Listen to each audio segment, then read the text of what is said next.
दर्शक बंधु तृतीय T20 टीम इंडिया रे 3 जन चमत्कार खेलाड़ी आश्चर्यजनक भाव पदर्पण होईछि। रिंकू एवं नीतीश कुमार रेड्डी आहत समस्या पाई आउट हेबा परे समग्र भारतीय दल रे एक बड़ हईचई सृष्टि होइतिला। सूर्य एक बड़ घोषणा करने को बाध्य होइतिले।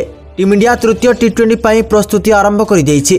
तेबे सबुठारु बड़ कथाटी हेउछि दलटी फिनिशर रे परिपूर्ण हेबाकु जाउछि एवं टीम इंडिया आहुरी विपदपूर्ण हो गलानी। तेबे केउ 3 जन चमत्कारी खेलाड़ी प्रवेश करने को जाउछंती। सबुठारु बड़ विब्रत कौन सूर्य कुमार यादव केउ बड़ घोषणा करथिले, किपरि भारत एते शक्तिशाली होई गला, ए सबु आमे ए वीडियो माध्यम रे आगो को जानिबा पई चेष्टा करिवु बा देखाइबु। किंतु ता पूर्वरु वीडियो को लाइक करबा सहित चैनल को सब्सक्राइब करबा पई जमारु भी भूलंतु नाही। दर्शक बंधु एबे टीम इंडिया एवं इंग्लैंड मध्य रे आउ एक रोमांचकर मैच देखिबा को मिलिबो आसंता काली। 5 मैच विशिष्ट T20 सीरीज रो तृतीय मैच मंगलवार राजकोट रे खेला। प्रथम 2टी मैच रे इंग्लैंड को परास्त करी भारत सीरीज रे 2-0 रे अग्रणी हासिल करिछि। तेबे सीरीज रो प्रथम मैच रे टीम इंडिया इंग्लैंड को 7 विकेट रे परास्त करिथिला एवं द्वितीय मैच को 2 विकेट रे जीतिथिला भारत। तेबे तृतीय T20 मैच पूर्वरु टीम इंडिया रे अनेक बड़ परिवर्तन देखिबा को मिलिबो। प्रथम परिवर्तन हेउछि ध्रुव जुरेल को स्थान रे शिवम दुबे को टीम इंडिया रो प्लेइंग 11 रे शामिल करा जिवो। सेबळी शिवम दुबे आगमन सहित भारतीय दल रो बोलिंग एवं बैटिंग